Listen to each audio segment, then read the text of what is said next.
Gas ಗಂಡಾಂತರ ಈಗಾಗಲೇ ಅಲ್ಲೋಲ ಕಲ್ಲೋಲ ಸೃಷ್ಟಿ ಮಾಡಿದೆ. ಹೋಟೆಲ್ಗಳು ಮುಚ್ಚಿವೆ, ಆಟೋ ರಿಕ್ಷಾಗಳು ಕಾರ್ಯ ನಿಲ್ಲಿಸಿವೆ, ಅನಾಥ ಆಶ್ರಮಗಳು ಮತ್ತು ವೃದ್ಧಾಶ್ರಮಗಳು ಅಡುಗೆ ಮಾಡೋಕೆ ಗ್ಯಾಸ್ ಸಿಗ್ತಿಲ್ಲ. ಈಗಾಗಲೇ ಪರ್ಯಾಯ ವ್ಯವಸ್ಥೆ ಮಾಡಿಕೊಂಡಿರೋ ಹೋಟೆಲ್ಗಳು ಕಷ್ಟಪಟ್ಟು ಹೇಗೋ ಗ್ರಾಹಕರಿಗೆ ಸರ್ವಿಸ್ ನೀಡುತ್ತಿದೆ. ಇದೆಲ್ಲ ಇಲ್ಲಿಗೆ ನಿಲ್ಲುತ್ತಾ? ಖಂಡಿತ ಇಲ್ಲ. ಈ ಗ್ಯಾಸ್ ಗಂಡಾಂತರ ಇನ್ನಷ್ಟು ಕಾಡೋ ಲಕ್ಷಣಗಳು ಎದ್ದು ಕಾಣ್ತಿದೆ.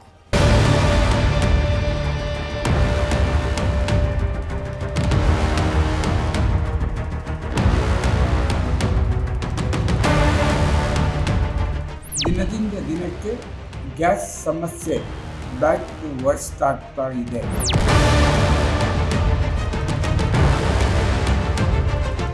ಈಗಾಗಲೇ 100 ಕೋಟಿಗಿಂತ ಹೆಚ್ಚಿಗೆ ನಷ್ಟವಾಗಿದ್ದು, ಈ ವಾರದಲ್ಲಿ ಮತ್ತೊಂದು 50 ಕೋಟಿ ಹೆಚ್ಚುವರಿ ನಷ್ಟವಾಗಿದೆ.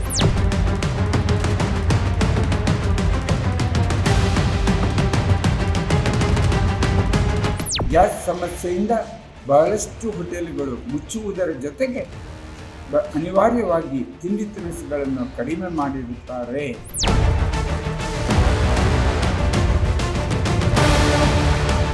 ಸಮಸ್ಯೆ ಬಗೆಹರಿಯುವಂತ ಲಕ್ಷಣಗಳು ಕಾಣುತ್ತಿಲ್ಲ.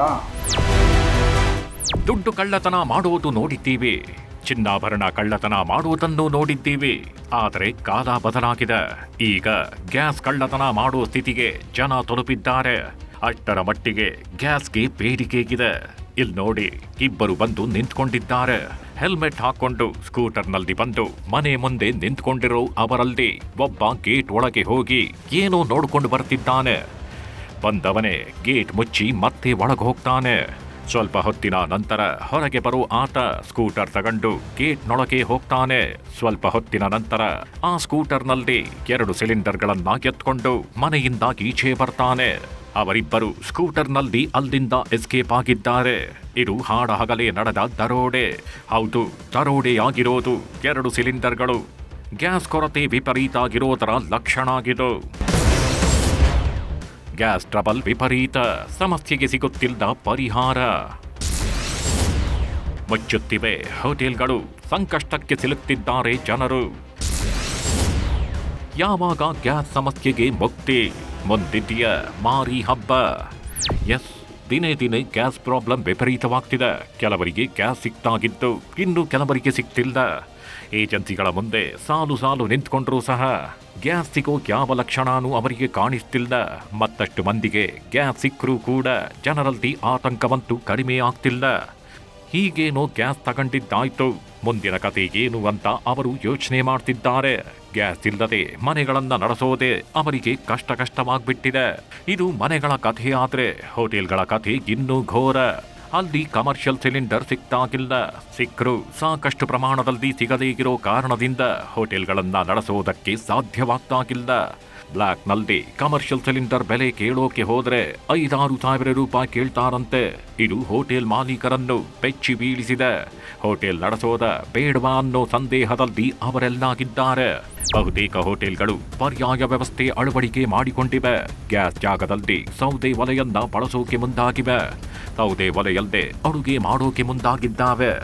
ಆದರೆ ಬಹುತೇಕ ಹೋಟೆಲ್ ಸಿಬ್ಬಂದಿಗೆ ಸೌದೆ ಒಲೆಯಲ್ಲಿ ಅಡುಗೆ ಮಾಡೋಕೆ ಬರಲ್ಲ. ಸೌದೆ ಒಲೆಯಲ್ಲಿ ಅಡುಗೆ ಮಾಡೋಕೆ ಬಂದರೂ ಸಹ ಅನುಭವ ಆಗಿಲ್ಲ.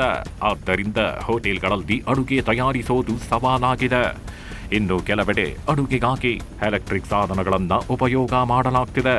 ಬಾಯ್ಲರ್, ಇಂಡಕ್ಷನ್ ಸ್ಟವ್ ಮೂಲಕ ಹೇಗೋ ಗ್ರಾಹಕರಿಗೆ ಸರ್ವಿಸ್ ನೀಡಲಾಗ್ತಿದೆ. ಇದ್ಯಾವುದನ್ನು ಅಳವಡಿಸಿಕೊಳ್ಳೋಕಾಗದ ಹೋಟೆಲ್ಗಳು ಬಾಗಿಲು ಮುಚ್ಚಿರೋದು ಒಂದ್ ಕಡೆ ಆದ್ರೆ, ಮತ್ತೊಂದು ಕಡೆ ಮನೆಯ ಕಿಚನ್ಗೂ ಕೂಡ ಗ್ಯಾಸ್ ಸಿಲಿಂಡರ್ ಇಲ್ಲದೆ ಒದ್ದಾಡ್ತಿದ್ದಾರೆ. ಇಂಥ ಟೈಮಲ್ಲೇ ಕೆಲವರು ಕಳ್ಳತನಕ್ಕೆ ಇಳಿದಿದ್ದಾರೆ. ಅದು ಸಹ ಗ್ಯಾಸ್ ಸಿಲಿಂಡರ್ಗಳ ಕಳ್ಳತನ. ಬೆಂಗಳೂರಲ್ಲಿ 2 ಕಡೆ ಗ್ಯಾಸ್ ಸಿಲಿಂಡರ್ ಲೂಟಿ. ಎಸ್, ಗ್ಯಾಸ್ ಸಿಲಿಂಡರ್ ಸಿಗ್ತಿಲ್ಲ. ಗ್ಯಾಸ್ ಸಿಲಿಂಡರ್ ಕೊರತೆ ಯಥೇಚ್ಛವಾಗಿದ್ದು, ಆದ್ದರಿಂದಲೇ ಕೆಲವರು ಗ್ಯಾಸ್ ಕಳ್ಳತನಕ್ಕೆ ಇಳಿದಿದ್ದಾರೆ. ಯುಗಾದಿ ಹಬ್ಬದ ದಿನವೇ ಸಿಲಿಂಡರ್ಗಳ ಕಳ್ಳತನ ಮಾಡಿದ್ದಾರೆ. ಬೆಂಗಳೂರಿನ ಬೇಗೂರಿನ RC ಲೇಔಟ್ನ ಅಪಾರ್ಟ್ಮೆಂಟ್ನಲ್ಲಿ ಹೆಲ್ಮೆಟ್ ಹಾಕೊಂಡು ಬಂದಿದ್ದ 2 ಯುವಕರು ಮನೆಯೊಂದಕ್ಕೆ ನುಗ್ಗಿ 2 ಸಿಲಿಂಡರ್ ಎತ್ತೊಯ್ದಿದ್ದಾರೆ. ಯಾರಿಗೂ ಅನುಮಾನ ಬಾರದಂತೆ ಹಾಡಹಗಲೇ ಸಿಲಿಂಡರ್ ಕದ್ದು ಎಸ್ಕೇಪ್ ಆಗಿದ್ದು ಬೇಗೂರು ಪೊಲೀಸ್ ಠಾಣೆಯಲ್ಲಿ ದೂರು ದಾಖಲಿಸಲಾಗಿದೆ. ಅದೇ ಏರಿಯಾದಲ್ಲಿ ಅದೇ ಅಪಾರ್ಟ್ಮೆಂಟ್ ಹಿಂಭಾಗವು ಕೆಲ ದಿನಗಳ ಹಿಂದೆ ಗ್ಯಾಸ್ ಸಿಲಿಂಡರ್ ಕಳ್ಳತನ ನಡೆದಿದೆ. ಗ್ಯಾಸ್ ಸಿಲಿಂಡರ್ ಮಾಲೀಕರು ಬೇಗೂರು ಪೊಲೀಸ್ ಠಾಣೆಗೆ ದೂರು ನೀಡಿದ್ದಾರೆ. ಕಳ್ಳರ ಪತ್ತೆಗೆ ತನಿಖೆ ನಡೆಯುತ್ತಿದೆ. ಯಾವಾಗಲೂ ಇಲ್ಲಿ ಸಿಲಿಂಡರ್ ಕಳ್ತನ ಆಗ್ತಾನೆ ಇರುತ್ತೆ. ಹಿಂದೆ ಬಿಲ್ಡಿಂಗಲ್ಲೂ ಆಗಿದೆ, ಮುಂದೆ ಬಿಲ್ಡಿಂಗಲ್ಲೂ ಆಗಿದೆ. ನಮ್ಮ ಬಿಲ್ಡಿಂಗಲ್ಲೂ ಒಂದು ತಗೊಂಡೋಗಿದ್ದಾರೆ. 2 ತಿಂಗಳು 3 ತಿಂಗಳು ಮುಂಚೆ ಆಗಿದೆ ಸರ್. ಇದೆಲ್ಲ ಯಾವಾಗ ಹಿಂಗೆ ಹುಡುಗರು ಇಲ್ಲಿ ಆಟ ಆಡ್ತಾನೆ ಇದ್ದಾರೆ, ತಗೊಂಡು ಹೋಗ್ತಾನೆ. ಹೆಂಗೆ ಕಂಡುಹಿಡಿಯೋಕ್ಕಾಗುತ್ತೆ ನಾವು ಹೇಳಿ? ಮೊನ್ನೆ ಹಬ್ಬದ ದಿವಸ 2 ಗಂಟೆಲಿ ಏನಾಗಿದೆ ನಮ್ಮ ವಾಟ್ಸಪ್ಪಲ್ಲಿ ಫೋನಲ್ಲಿ ಕಳಿಸಿದ್ರು. ನಾವು ಅದನ್ನ ನೋಡಿದ್ವಿ ಅಷ್ಟೇ. ಮಕ್ಕಳೆಲ್ಲ ಆಟ ಆಡ್ತಾ ಇದ್ರು ಡೇ ಟೈಮಲ್ಲಿ ಈ ರೀತಿ ಮಾಡಿದ್ರೆ ಹೇಗೆ ಜನ ಹೆಂಗೆ? ಅದೇ ಜನ ಇವಾಗ ಹೆಂಗ್ ಕಂಡಿಡಿಯೋದು ಅಂತ ಗೊತ್ತಿಲ್ವಲ್ಲ ಸರ್. ಡಿಮ್ಯಾಂಡ್ ಇರೋದಕ್ಕೆ ಎಲ್ಲ ಕಳ್ತನ ಮಾಡ್ಕೊಂಡು ಹೋಗ್ತಾ ಇದ್ದಾರೆ. 2 ತಿಂಗಳು ಮುಂಚೆನೇ ಇದೇ ತರನೇ ಆಗಿದೆ. ಗ್ಯಾಸ್ ಕಳ್ಳತನ ಗ್ಯಾಸ್ ಕೊರತೆಗೆ ಇರೋ ಸಾಕ್ಷ್ಯ. ಈ ಹಿಂದೆ ಕೂಡ 2-3 ಬಾರಿ ಸಿಲಿಂಡರ್ ಕಳ್ಳತನದ ಘಟನೆಗಳು ನಡೆದಿತ್ತು ಅಂತ ಸ್ಥಳೀಯರು ಆರೋಪಿಸಿದ್ದಾರೆ.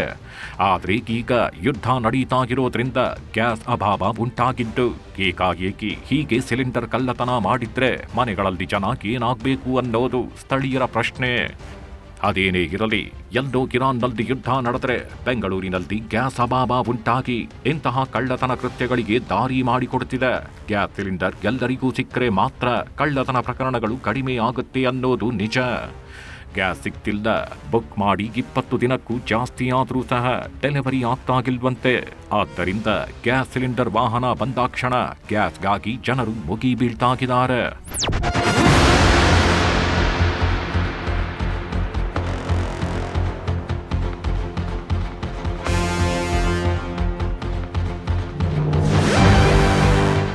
ಗೃಹ ಬಳಕೆ ಗ್ಯಾಸ್ ಸಿಲಿಂಡರ್ಗಾಗಿ ಜನರು ಒದ್ದಾಡ್ತಾಗಿದ್ದಾರೆ. ಇನ್ನು ಕಮರ್ಷಿಯಲ್ ಗ್ಯಾಸ್ ಸಿಗದೆ ಹೋಟೆಲ್ಗಳು ಮುಚ್ಚುತ್ತಿವೆ. ಹೋಟೆಲ್ ಸಿಬ್ಬಂದಿ ಕಂಗಾಲಾಗಿದ್ದು ಹೋಟೆಲ್ಗಳ ಮೇಲೆ ಹೇಗಿದೆ ಗೊತ್ತಾ ಗ್ಯಾಸ್ ಸಿಲಿಂಡರ್ ಕೊರತೆಯ ಪರಿಣಾಮ? ಇಲ್ಲಿದೆ ನೋಡಿ. ಕಳೆದ 10 ದಿನಗಳಿಂದ ಗ್ಯಾಸ್ ಸಿಲಿಂಡರ್ ಸಿಗದೆ ಸಂಕಷ್ಟ ಎದುರಾಗಿದೆ.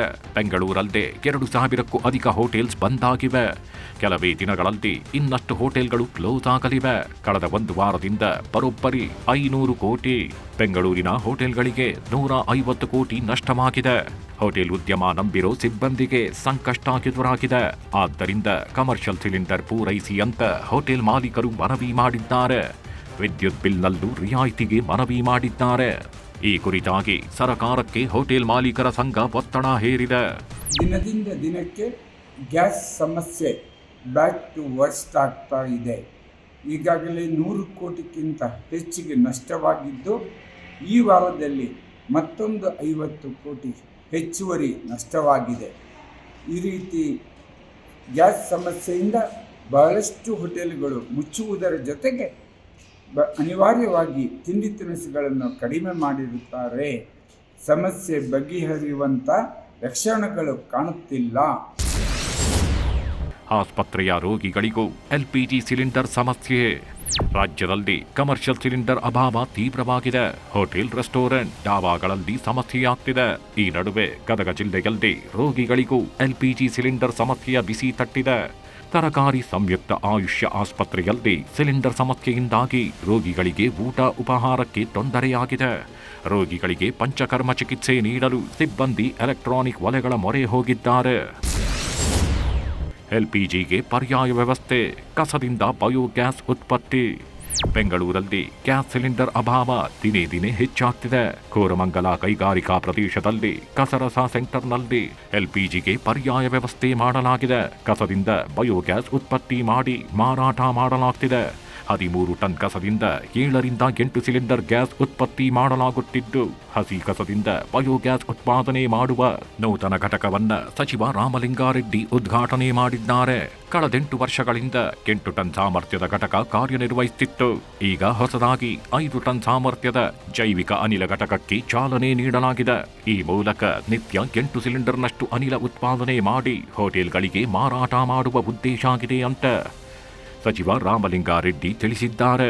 ಡಂಪಿಂಗ್ ಯಾರ್ಡ್ಗೆ ಏನು ಕಸ ಹೋಗ್ತಾ ಇದೆ ಶೇಕಡ ಅರ್ಧದಷ್ಟು ಕಮ್ಮಿ ಆಗುತ್ತೆ ವೆಟ್ ವೇಸ್ಟು. ಅದು ಡಂಪಿಂಗ್ ಯಾರ್ಡ್ಗೆ ಹೋಗೋದೇ ಇಲ್ಲ.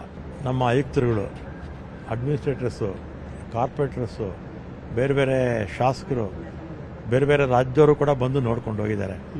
ನೋಡ್ಕೊಂಡೋಗಿ ಅವರವರ ಕ್ಷೇತ್ರದಲ್ಲಿ ಇತ್ತೀಚೆಗೆ ಮಾಡೋಕ್ಕೂ ಪ್ರಾರಂಭ ಮಾಡಿದ್ದಾರೆ. ಇದನ್ನು ಕಡ್ಡಾಯ ಮಾಡಬೇಕು ರಾಜ್ಯ ಸರ್ಕಾರ. ನಾನು ಡಿ ಕೆ ಶಿವಕುಮಾರ್ ಅವರು ಎಲ್ಲ ಕ್ಷೇತ್ರದಲ್ಲೂ ಕೂಡ ಕನಿಷ್ಠ ಒಂದು ಅಸೆಂಬ್ಲಿ ಕ್ಷೇತ್ರಕ್ಕೆ ಒಂದು 2-3 ಈ ಥರದ್ದು ಮಾಡಿದ್ರೆ ಗ್ಯಾಸು ನಮಗೆ ಸಿಗುತ್ತೆ, ಪ್ಲಸ್ ಕಸ ಉತ್ಪಾದನೆ ಮಾಡಿ ಅದನ್ನು ಡಂಪಿಂಗ್ ಯಾರ್ಡ್ ಹಾಕೋ ಬದಲು ಇದಕ್ಕೆ ಬಳಸ್ಕೋಬಹುದು. ವಾಣಿಜ್ಯ ಸಿಲಿಂಡರ್ಗಳ ಅಭಾವದ ಬಿಸಿ ಹೋಟೆಲ್ ಉದ್ಯಮಿಗಳಿಗೆ ತಟ್ಟಿದ ಬೆನ್ನಲ್ಲೇ ಬೆಂಗಳೂರು, ತಮಿಳುನಾಡು, ಮಹಾರಾಷ್ಟ್ರ ಸೇರಿದಂತೆ ಹಲವು ರಾಜ್ಯಗಳಲ್ಲಿ ರೆಸ್ಟೋರೆಂಟ್ ಮತ್ತು ಹೋಟೆಲ್ಗಳು ಕ್ಲೋಸ್ ಆಗಿವೆ.